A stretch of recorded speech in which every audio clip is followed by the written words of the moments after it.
Most of this generation quits the second they get talked to. You did this wrong, or they get yelled at. It's so easy to be great nowadays because everybody else most people are weak. This is a softened generation. So if you have any mental toughness, any ability, if you have any fraction of self-discipline, the ability to not want to do it but still do it. If you can get through to doing things that you hate to do, on the other side is greatness. What is it with our society? We are creating weak individuals that can't handle anything going wrong in their life. As soon as something goes wrong, they are given a prescription, not to fix the problem, to mask the problem. How about giving strategies to strengthen the mind? How about saying, okay, you've allowed your life to get to this point.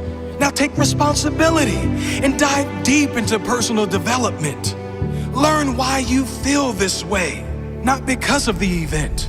The scientific facts about why you feel the way you do and what you can do to strengthen it.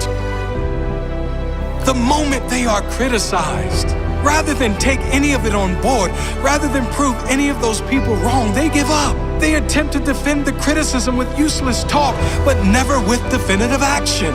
The moment they are challenged, they crumble. The moment things get hard, they declare defeat. It must not be for me. It was their fault. If they didn't do this or treat me like this or say this, then I would have made it. No, you're just soft. You're weak. Tell yourself the truth.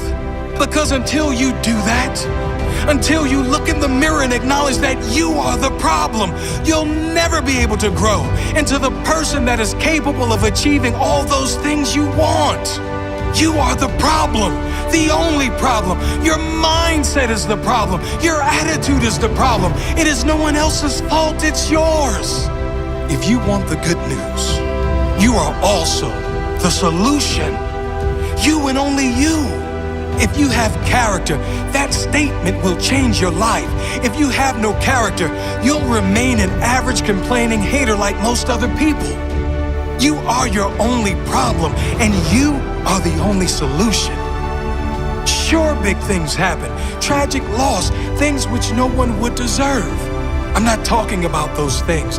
I'm talking about the people who are one job loss away from a breakdown.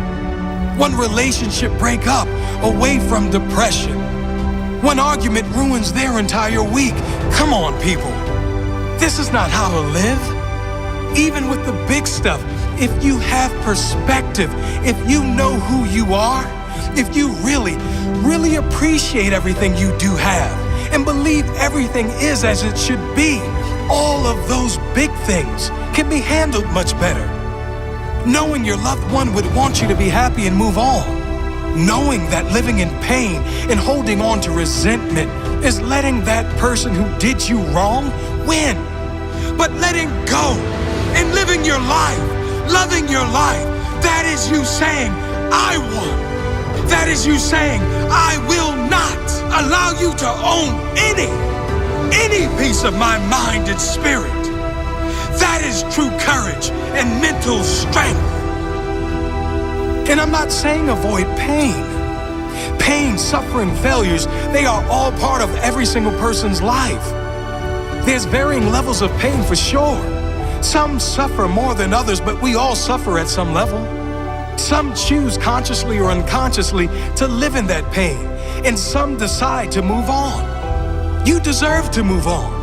Mental strength comes from those struggles. It is formed from pain. It is increased when you refuse to give up at times when most others would.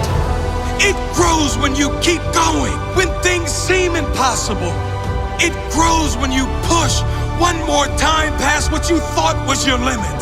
It grows with consistency. That is mental strength. Excuses are for weak individuals who have no heart. Take responsibility for where you are now and commit to do something, anything, whatever it takes to make sure your future is better. You do have the choice.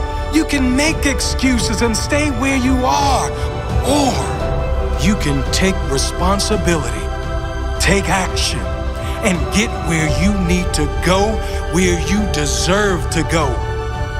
What do you choose?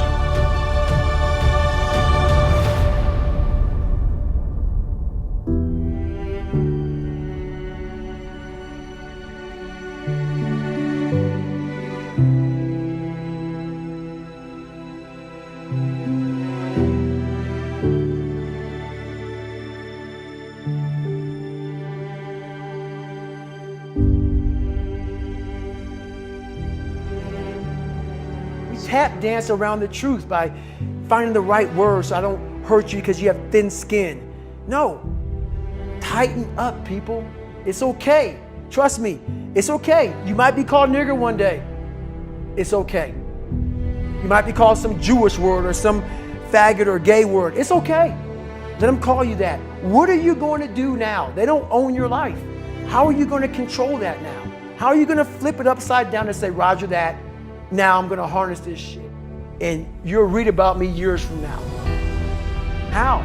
That's the question. How are you gonna do that? Thicken your skin. Become more of a human being. Don't be afraid of the reflection in the mirror. Because that's all you can be afraid of. Once you overcome the reflection in the mirror, you've done it.